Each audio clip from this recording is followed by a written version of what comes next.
दुनिया में वही मटन जो हर जगह है, लेकिन चंपारण की मटन ने एक खूबी पैदा कर दी, बिहार का नाम रोशन कर दिया। ख्याल कर लेना, उस धरती से अहिंसा भी उपजा है। अब इसको हिंसा का हिस्सा मत मान लेना।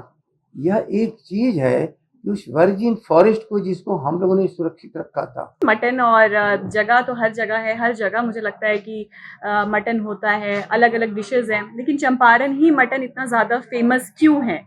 तो सर ने बहुत अच्छे से ये चीज़ बताई कि वहाँ के जो जानवर हैं उतने ऑर्गेनिकली वर्जिन फॉरेस्ट की वजह से उनका खान पान इतना ऑर्गेनिक है, जिसकी वजह से उनका वहाँ के जानवर का टेस्ट और फिर वहाँ की जाहिर सी बात है कि उसके अलावा फिर जो वहाँ की रेसिपीज है, बनाने का तरीका है, वो भी बिल्कुल अलग है। और फलक खान साहब ने बिहार के साथ भला किया है, हमारे उसी चंपारण को फिर दुनिया में एक बार ला के खड़ा कर दिया। ये ख्याल कर लेना, और इसके लिए हम सब इनको बधाई देते हैं। तो ईस्ट चंपारण में गांव आता है चोरमा, वहाँ मेरा ददिहाल है। तो वहाँ जब ये आया तो बहुत इंटरेस्टिंग लगा, क्योंकि आप जाहिर सी बात है कि आप एक मुंबई में रहते हो और एक ऐसा सब्जेक्ट जो आपको बिहार से आता है, तो ये बहुत इंटरेस्टिंग लगा। फिर स्टोरी सुनी मैंने, और ये एफटीआई की डिप्लोमा फिल्म थी, इनके डायरेक्टर रंजन सर के साथ मैंने पहले भी काम किया था। तो ये सारी बाकी तो चीज़ें ठीक है, चलिए, और भी बहुत सारे प्रोसेस होते हैं। 6 महीना लगा इस फिल्म को बनने में, फिर फिल्म गई ऑस्कर्स के सेमी फाइनल्स तक पहुंच गई है अभी।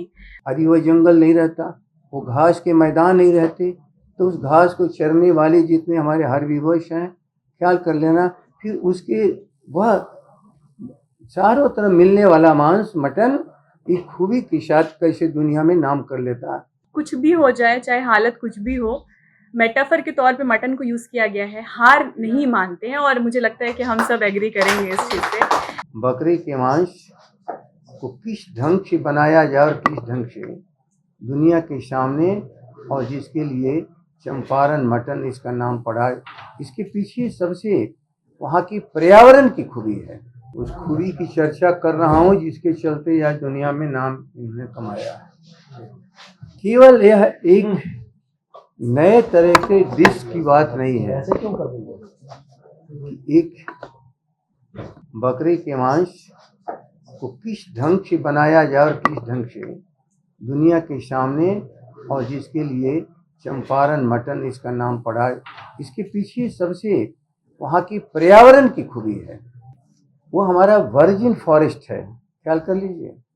यदि पर्यावरण से छेड़छाड़ न किया जाए और पर्यावरण को अपने सामने ठीक से विकसित होने दिया जाए, तो वहाँ की जो ग्रेसी लैंड है, वर्जिन लैंड, जिसको हम कहते हैं हिमालयन रीजन से आई हुई मिट्टी, और उसके साथ आए हुए जिसको हम कहते हैं मेडिसिनल जितनी मटेरियल्स है जो आया है, और उसको सही ढंग से यदि हम सुरक्षित करें, तो दुनिया में वही मटन जो हर जगह है, लेकिन चंपारण की मटन ने एक खूबी पैदा कर दी, बिहार का नाम रोशन कर दिया। ख्याल कर लेना, उस धरती से अहिंसा भी उपजा है।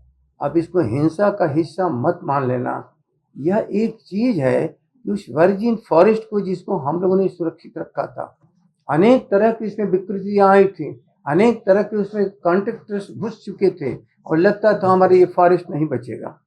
उसके पत्थरों को लोग बेच रहे थे, उसकी मिट्टी हटा रहे थे, उसके जंगलों को लोग काट रहे थे।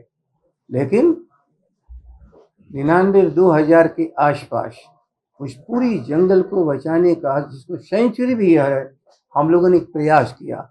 आज उसका प्रयास का प्रतिफल देखो, अपनी चीज़ों को विकसित होने दो, और यही है गवर्नेंस, जिसमें अपनी प्राकृतिक गुण है उसको विकसित होने दो।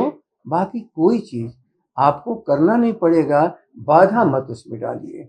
यदि वह जंगल नहीं रहता, वो घास के मैदान नहीं रहते, तो उस घास को चरने वाले जितने हमारे हर्बीवर्स हैं, ख्याल कर लेना, फिर उसके वह चारों तरफ मिलने वाला मांस मटन एक खूबी के साथ कैसे दुनिया में नाम कर लेता है।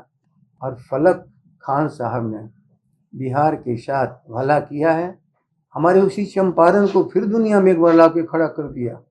ये ख्याल कर लेना, और इसके लिए हम सब इनको बधाई देते हैं। बिहार का नाम रोशन करने के लिए। बाकी फलक जी, फिर मैं आपसे आग्रह करता हूँ, एक बार ज़रा इन लोगों को तरीके से बता दीजिए, वरना इनकी दिलचस्पी बनी रह जाएगी। फलक जी आया है, लेकिन उसको एक सीमा के भीतर लोग ने रख दिया, फलक को फलने नहीं दिया, इसलिए आप सबके सामने रख दीजिए इसकी बात को। और नजदीक रख समाई। हाँ जी। तो मैम ने बोला कि फिल्म के बारे में कुछ बताया जाए।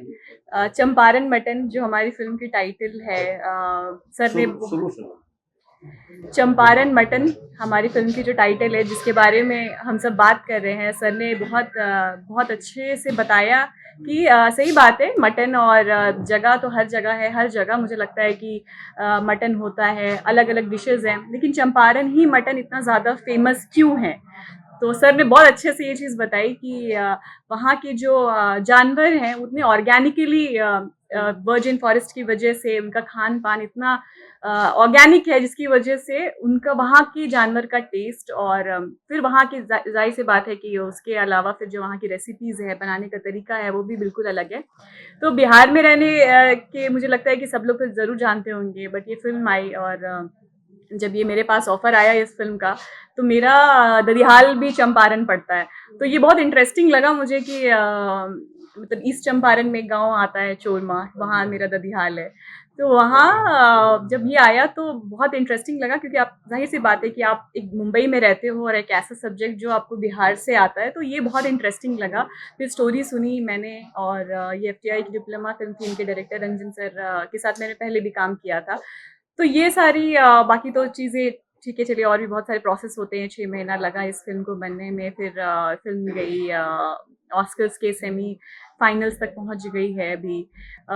तो ये फ़िल्म बेसिकली, अगर मैं थोड़ा-सा अगर सिनॉप्सिस में एक बारी बता दूँ, तो ये फ़िल्म सबसे जो टॉप लाइन, अगर वन लाइनर अगर मैं बोलूँ, कि बिहार के लोग को ये दिखाया गया है, कुछ भी हो जाए, चाहे हालत कुछ भी हो, मेटाफर के तौर पे मटन को यूज़ किया गया है, हार नहीं मानते हैं, और मुझे लगता है कि हम सब एग्री करेंगे इस चीज़ से।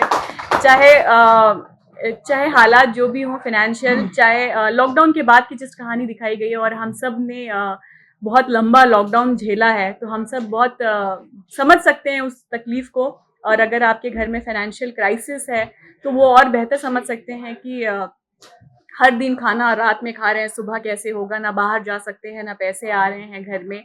लोगों को अगर उधार दिया है, तो वो वापस, ज़ाहिर-सी बात है, माँगने में भी झिझक है, क्योंकि सामने वाले के पास भी पैसे नहीं हैं। तो इन सारी चीज़ों को एक स्टोरी में बहुत ही बखूबी दिखाया गया है। मैं सुनीता का कैरेक्टर प्ले कर रही हूँ, और मेरे हस्बैंड रमेश चंदन रॉय हैं, वो प्ले कर रहे हैं।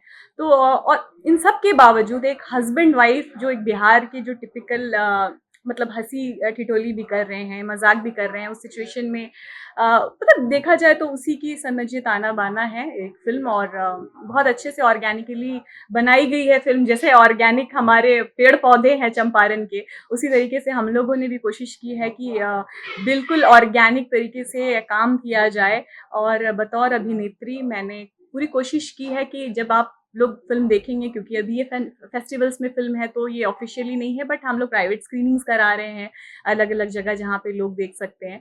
तो जो लोग भी अभी तक देखे हैं उन लोगों को काफ़ी पसंद आई है ये फ़िल्म, और वो रिलेट कर पा रहे हैं। बेसिकली क्या है कि हर लोग, अब आप टीवी हमें या फ़िल्म हमें पसंद क्यों आती है, कि जब हम हीरो-हीरोइन को देखते हैं या स्टोरी को देखते हैं, तो हम रिलेट कर पाते हैं कि हाँ, ये कैरेक्टर मैंने भी जिया है कहीं न कहीं। ये जब सिचुएशन थी लॉकडाउन की, तो हम लोग ने भी ये चीज़ें झेली हैं, और वो कैरेक्टर से जब आप रिलेट करते हो, तो मुझे लगता है कि अभिनेता से या अभिनेत्री से आप जुड़ पाते हो, तो फ़िल्म आपको एक बहुत पसंद आती है। तो हमारी ये कोशिश थी, और मैं बहुत खुशनसीब समझती हूँ अपने आप को कि ये फ़िल्म इतना नेशनली नहीं, इंटरनेशनली स्तर पे भी इतना नाम कमाई, और वापस जब मैं बिहार आई हूँ, तो यहाँ के लोगों से इतना प्यार मिला, सर ने मुझे बुलाया और सम्मानित किया, और मैं बहुत-बहुत धन्यवाद देती हूँ। Thank you so much.